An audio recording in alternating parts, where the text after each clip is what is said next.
हम आपके हैं कौन, धड़कन और हाल ही में आई फिल्म रॉकी रानी की प्रेम कहानी में एक कॉमन फैक्टर है ग्रैंड शादियां। सिनेमा सोसाइटी का आईना होता है और इसने काफी हद तक सोसाइटी को इन्फ्लुएंस भी किया है। लोग चाहते हैं कि उनकी भी शादी फिल्मों की तरह हो, जिसमें choreographers, DJs, event managers, travel planners, chauffeurs, choices cuisines, drinks, flowers, designer कपड़े, ज्वेलरी और बैंड बारात के साथ साथ बड़े फायरवर्क्स भी शामिल हो। पहले जो शादियां पार्क्स और कम्युनिटी हॉल्स में हुआ करती थी, अब वो 3 स्टार, 4 स्टार, 5 स्टार होटल्स और फोर्ट्स में होने लगी हैं। जैसे जैसे शादियां ग्रैंड हो रही हैं, इनका इम्पैक्ट मिडिल और लोअर क्लास पर बढ़ता जा रहा है। एनर्जी, बैंकिंग और इंश्योरेंस के बाद वेडिंग इंडस्ट्री इंडिया की 4th बिगेस्ट इंडस्ट्री बन गई है। आखिर क्यों इंडियंस अपनी शादी पर इतने पैसे खर्च करते हैं और कैसे पूरी सोसाइटी पर पॉजिटिव और नेगेटिव वेज में इफेक्ट करता है, ये जानने के लिए इस वीडियो को अंत तक देखें। अगर उससे पहले चैनल को सब्सक्राइब कर लें। एक आम आदमी अपनी जिंदगी की 20% सेविंग शादी पर खर्च करता है। इंडिया की 60% फैमिलीज शादी के लिए लोन लेती हैं। IIM कोझिकोड की एक रिपोर्ट के अनुसार 25 से 35 साल के बीच के जितने भी लोग पर्सनल लोन लेते हैं, उनमें से 81% अपनी शादी के लिए लोन लेते हैं। KPMG के अनुसार इंडियन वेडिंग मार्केट का साइज 3.5 लाख करोड़ है। इंडिया की आधी पॉपुलेशन 30 साल से कम की है। हर साल हमारे देश में 1 से 1.25 करोड़ शादियां हो रही हैं, जिनमें से 60% लोन लेकर की जा रही हैं। अब ये लोन बबल कब फटेगा, ये तो आने वाला वक्त बताएगा।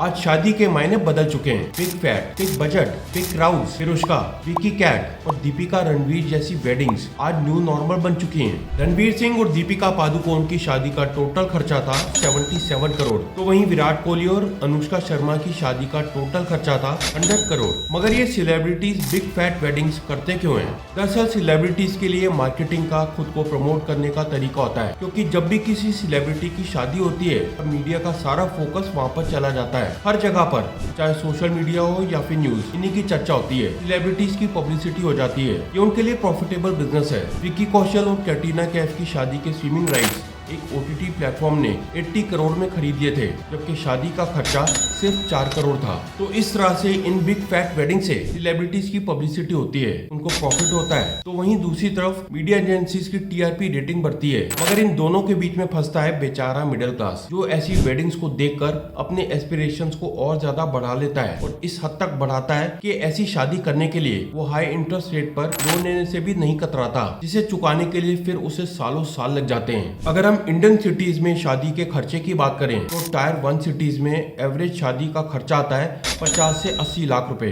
टायर 2 सिटीज में 25 से 35 लाख और टायर 3 सिटीज में 8 से 10 लाख। इंडिया में शादी नहीं बल्कि त्योहार होता है। ज्वेलरी, लहंगा, कपड़े, वेन्यू, कैटरिंग और full glamorous wedding packages. India में शादी का मतलब होता है मिनिमम 2 डेज और मैक्सिमम 1 वीक तक चलने वाला सेलिब्रेशन। अगर आप इंडिया के रिचेस्ट आदमी हैं, तो अपनी बेटी की शादी में आप 700 करोड़ भी खर्च कर सकते हैं। आज वेडिंग फोटोग्राफर्स के पैकेजेस 50,000 से लेकर 2 लाख रुपए तक आते हैं, जो 6 घंटे के सिर्फ एक सेशन का प्राइस है, जिसमें एडिटिंग से लेकर ड्रोन जैसे इक्विपमेंट्स तक सब कुछ शामिल होता है। बॉलीवुड के बाद सोशल मीडिया ने इंडियन वेडिंग्स को इंस्टाग्रामेबल बना दिया है। इसके लिए कपल्स डेस्टिनेशन और थीम बेस्ड वेडिंग्स को प्रेफर करते हैं। इन वेडिंग्स में मेकअप आर्टिस्ट की भी इंपॉर्टेंस होती है। जो जितना बड़ा मेकअप आर्टिस्ट हायर करता है, उसकी रील उतनी ज्यादा वायरल होती है। एक नॉर्मल मेकअप आर्टिस्ट एक ब्राइडल पैकेज के लिए 7 से 30,000 रुपए तक चार्ज करता है, लेकिन अगर कोई सेलिब्रिटी मेकअप आर्टिस्ट है, तो ये अमाउंट 50 से 70,000 रुपए तक पहुंच सकता है। आज ब्राइडल लहंगास की कॉस्ट 15,000 रुपए से लेकर 4 लाख तक पहुंच चुकी है, डिपेंडिंग ऑन के डिजाइनर कौन है। वेडिंग्स में कोरियोग्राफर्स को हायर करने का भी क्रेज बढ़ चुका है। कॉकटेल्स, बैचलर्स, प्री वेडिंग जैसी पार्टीज वेडिंग एक्सपेंसेस को डबल करती हैं। ऐसी पार्टीज के लिए लग्जरी होटल्स को बुक करना स्टेटस सिंबल बन चुका है। जो वेडिंग्स एक समय पर फैमिली को जोड़ने का काम करती थी, आज वो पिक्चर परफेक्ट बनने के चक्कर में रह गई हैं। शादी किसी भी इंसान की जिंदगी का सबसे इम्पोर्टेंट ओकेजन होता है। इसमें रिश्तेदारों से लेकर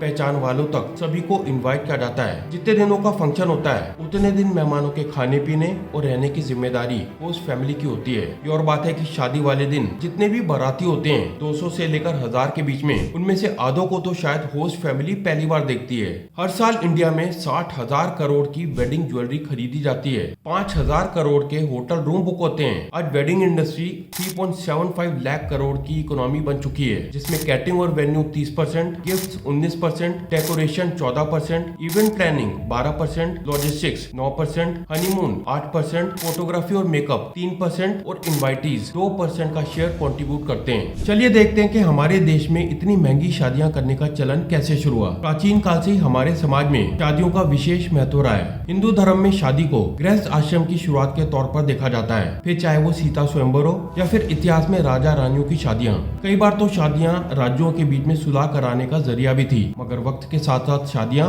और उनके साथ जुड़े रिचुअल्स बदलने लगे। कॉलोनाइजेशन के बाद देश भयंकर गरीबी से गुजरा और शादियां कम लग्जूरियस हो गई। आजादी के बाद देश को कई मुसीबतों का सामना करना पड़ा, जैसे 1965 में पाकिस्तान से लड़ाई के बाद देश में फूड शॉर्टेज हो गई। इसके लिए तब के तत्कालीन प्रधानमंत्री लाल बहादुर शास्त्री ने जय जवान जय किसान का नारा दिया।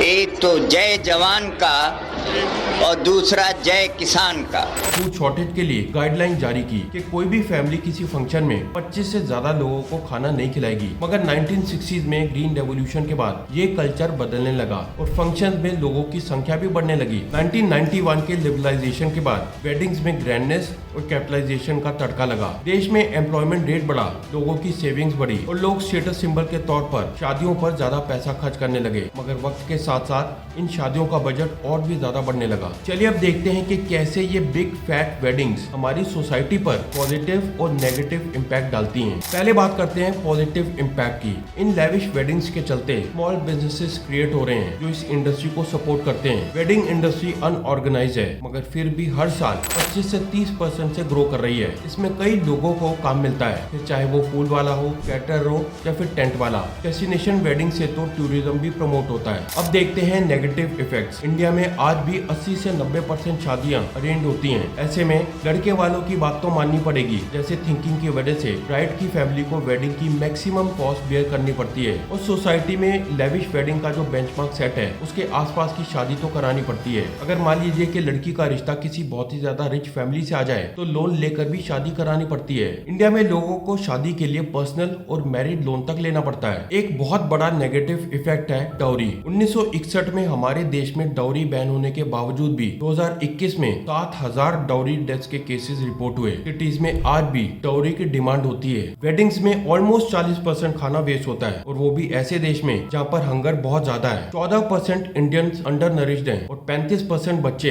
अंडर 5 इयर्स अनहेल्दी हैं। ऐसे में हम डेली बेसिस पर इन ग्रैंड वेडिंग्स में मल्टी केजीज का खाना वेस्ट करते हैं। मगर आज के यंगस्टर्स को समझ में आ रहा है कि शादियों को जितना मिनिमम और डिसेंट रख सकते हैं उतना रखना चाहिए। इसीलिए आज वो ग्रैंड वेडिंग्स की जगह सिंपल सेरेमनीज और कोर्ट मैरिजेस को प्रेफर कर रहे हैं। अंत में मैं यही कहूंगा कि ये मायने नहीं रखता कि आप शादी में कितना खर्च कर रहे हैं, बल्कि ये मायने रखता है कि क्या आप शादी में इतना खर्च करके खुश हैं। मैं आपसे पूछता हूँ, क्या इतनी महंगी शादियां करने का ट्रेंड होना चाहिए? अपनी राय नीचे कमेंट सेक्शन में लिख के बताएं। अगर आपको ये वीडियो इन्फॉर्मेटिव लगी हो तो इसे लाइक करें, शेयर करें और चैनल को सब्सक्राइब करें।